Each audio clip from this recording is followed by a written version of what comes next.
Калуге на кинофестивале Циолковский, который там в течение 5 дней проходил, в музее космонавтики, я для себя обнаружил впервые, что в центральной России, недалеко от Москвы, в нескольких сотен километров, я видел северное сияние утром, да? Почему это происходит? У меня возникла сразу конспирологическая версия. А связана она с тем, что есть все-таки инопланетные тела.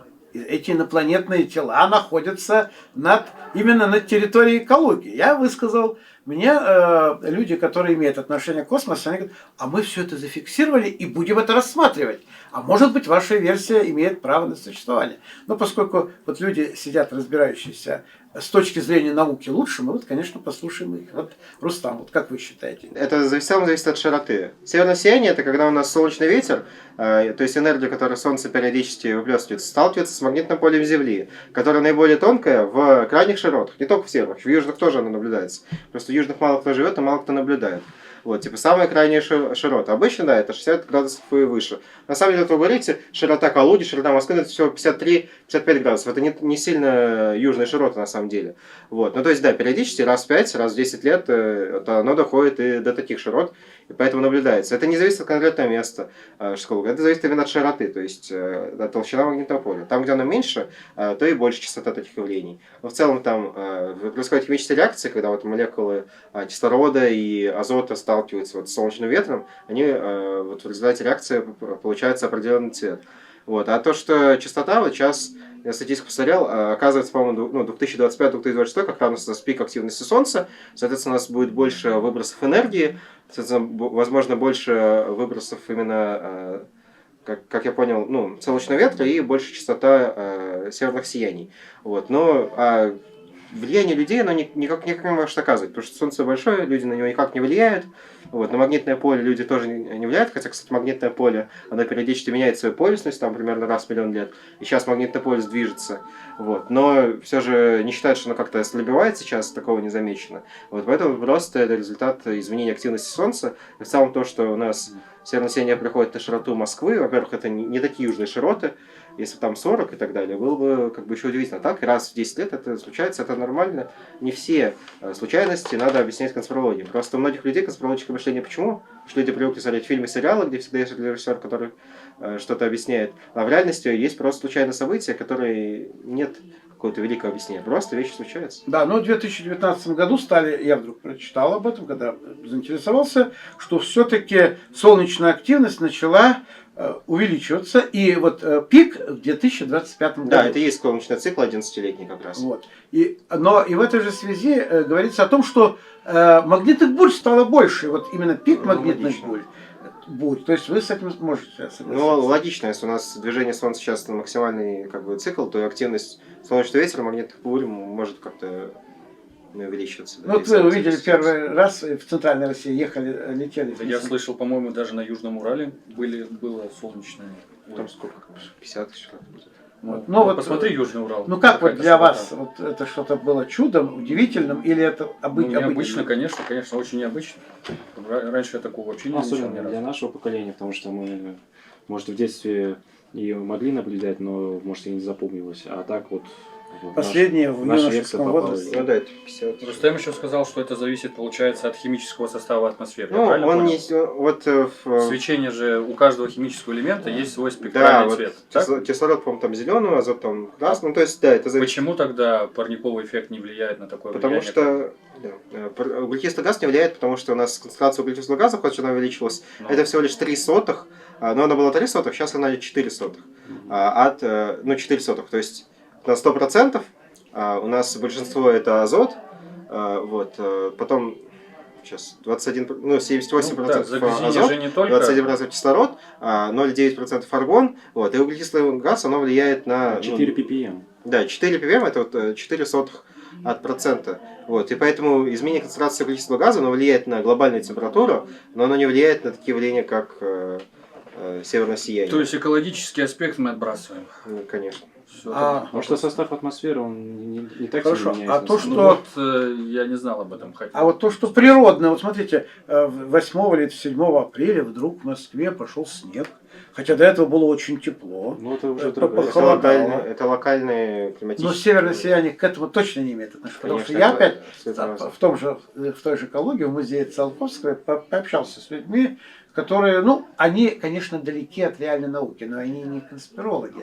Пожилые люди, которые говорят, вы же видите, что произошло? Вдруг сначала было очень и очень тепло, потом стало холодно, а сейчас начались там жаркие дни, люди в этих рубашках здесь тоже ходили. И что это тоже в той или иной степени может способствовать. Вообще-то глобальное потепление оно приводит к тому, что у нас становится чаще климатически экстремальные ситуации, то есть будет больше дней, когда температура будет слишком жаркой. Вот. То есть в целом происходит некое потепление. Да, климат может становиться нестабильным, но опять же конкретные явления и объяснять. То есть это может просто локальные метеорологические колебания, то есть не факт, это уже надо углубляться, но в целом ничего удивительного в снеге в апреле нет. Несколько лет назад там выдался снег и в начале мая, и в прошлом году, да, но он был, но он не лег. Он был 1 апреля. Ну это нормально. В прошлом году 9 мая. У нас климат не самый стабильный в умеренной части. Иногда приходят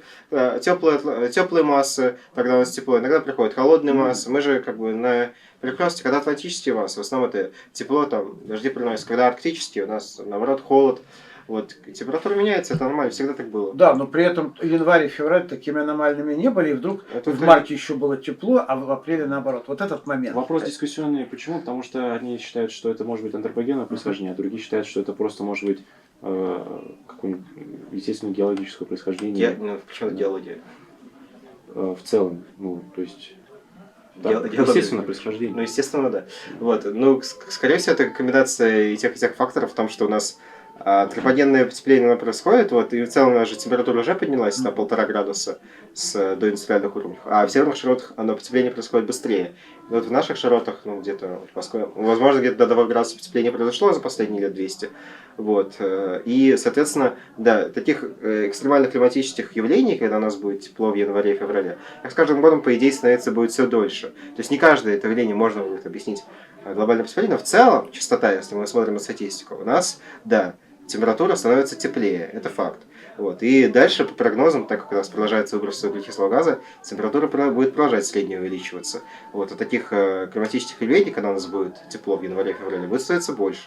Это если экстраполировать. Но не значит, что конкретное явление можно объяснить целым глобальным процессом. Вот прозвучала мысль о том, что человек влияет на глобальное потепление. А так ли сильно он влияет, чтобы это на условном длине жизни Земли, чтобы это было какое-то значимое влияние? Да. Потому что, просто мне тоже какие-то гипотезы я слышал, что... Слушай, я же сказал, у нас композиция атмосферы было углекислого газа 0,03, теперь больше 0,04. Это, может, кажется незначимым, но в контексте всей атмосферы это огромное влияние. То есть у нас концентрация углекислого газа выросла, почти, по-моему, даже в 2 раза. То есть в 2 раза увеличилась концентрация какого-то компонента то есть это не сразу, это за 150 лет. Вот. Но это в итоге произошло. И есть корреляция, что чем больше у нас углекислого газа, тем больше тепла у нас в атмосфере задерживается, тем больше у нас сила парникового эффекта. Так что это не просто, люди, это по сути сейчас основное, что влияет у нас на в целом температуру. Да, люди сейчас основной фактор. То есть вулканизм по различным расчетам это где-то 5% влияния на глобальное потепление. И то вулканизм он может как и регулировать температуру, как понижать, так и повышать. Вот цикл Солнца сейчас пока... то есть, да, есть естественное колебание климата, локальное похолодание. Но ведь сейчас, последние 100 лет происходит, это большинство ученых признано, что это антропогенное влияние климата из-за увеличения концентрации парниковых газов, углекислого газа и метана. А если это все-таки связано с увеличением интенсивности излучения Солнца?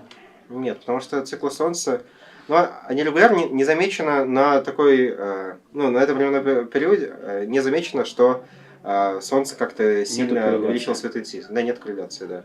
А корреляция с углекислым газом, она есть. Но все-таки у вас, когда вы узнали про северное сияние в Центральной России, вы сами на кого учитесь? Я учусь на инженера. Ты тоже в этом близко. Но... А в какой области, интересно? В области энергомашиностроения. Ничего себе. Да, но не...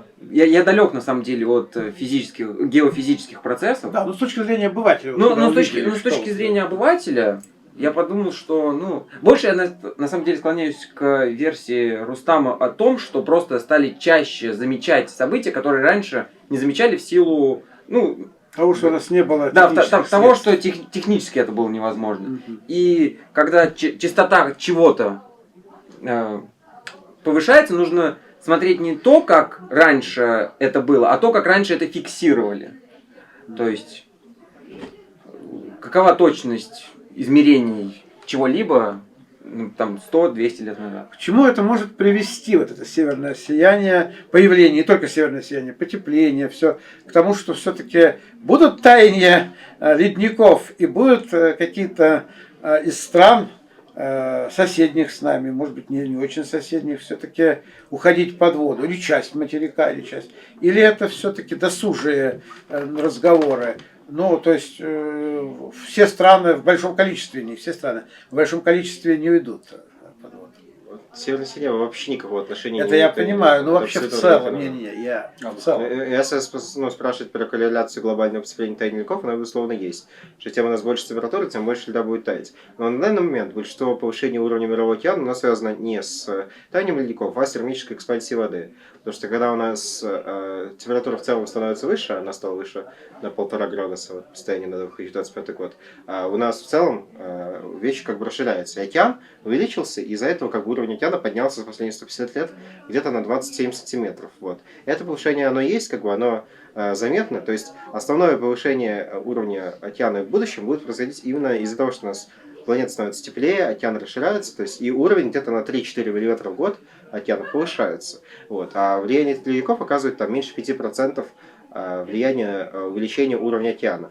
Да, оно, конечно, будет происходить, но если не произойдет чего-то катастрофического в ближайшие там, десятилетия, оно не будет оказывать глобально, что все уйдет под воду, пока текущие прогнозы говорят, что максимум увеличения уровня океана где-то метр до конца века, то есть, при текущих как бы прогнозах, вот. И то почти все это будет связано с термической экспансией воды, а не с таянием Если ледников. все будет само по себе идти, а если будет под воздействием либо каких-то космических, либо внеземных цивилизаций, либо при помощи ядерного оружия. При помощи ядерного оружия, наоборот, может ядерная зима появиться, что приведет к глобальному похолоданию. Вот. И тогда у нас, наоборот, может новые ледники как бы будут появляться, и будет все... То есть Мерзнут они. от ядерной войны уровень океана точно не увеличится, а скорее уменьшится. По-моему, считают, что вот малые, так сказать, ледниковые периоды, просто периоды похолодания среднегодового, да, в какой-то промежуток времени, в 19 веке, например, связываются с извержением крупнейших вулканов.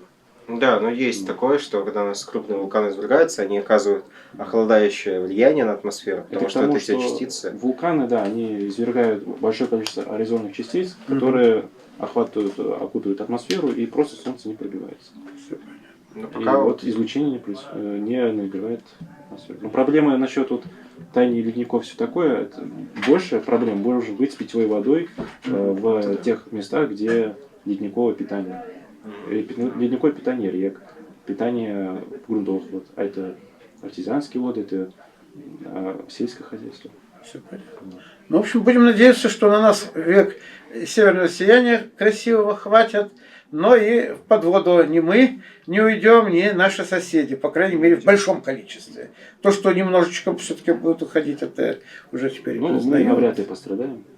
Сибирь, Мы никак Питер. не можем пострадать. А Питер, Сибирь. Питер, конечно, может пострадать, там будет некоторые проблемы. Но там, где находится Москва, даже если все льды мира растают, то уровень как бы поднимется на 60 метров. Даже там Гренландия, Антарктика. На 60-80 метров поднимется, так как Москва на 120 метров над уровнем моря. Ни при каком стечении обстоятельств Москва под воду не уйдет. Нет, я о Москве не говорю, я говорю о России, части России. Сам Сибирь будет и проблема часть некоторых с Сибири, повышением да. уровня океана. Там в Нидерландах будут проблемы, там, в прибрежных городах тоже многих.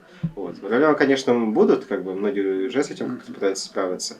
Но чего-то катастрофичного, нет. Пока вот локальные феномены, там, повышение уровня рек в паводках, там, проседание грунтов, оно оказывает намного больше влияния на затопление, на жизнь побережья, чем глобальное повышение уровня океана, которое стоит 3-4 мм в год. Негативных эффектов от глобального изменения климата может быть больше, чем положительных эффектов. Например, в России может сдвинуться полоса тех или иных периодов вегетации растений. Например, в Москве можно будет выращивать, не знаю, арбузы когда-нибудь, да. Вторичная мерзлота сдвинется.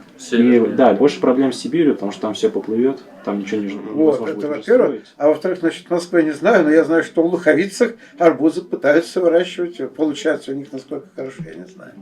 Но пытаются. Это, в принципе, Подмосковье Луховицы.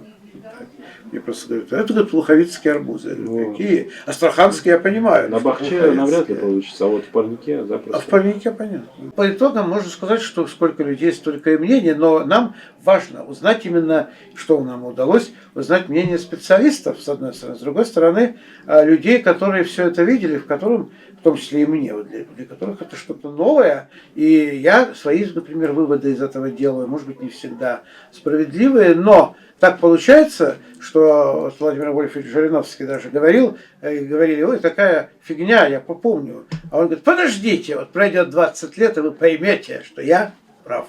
И вот посмотрим, кто его знает, что будет через несколько лет, даже не десятилетий.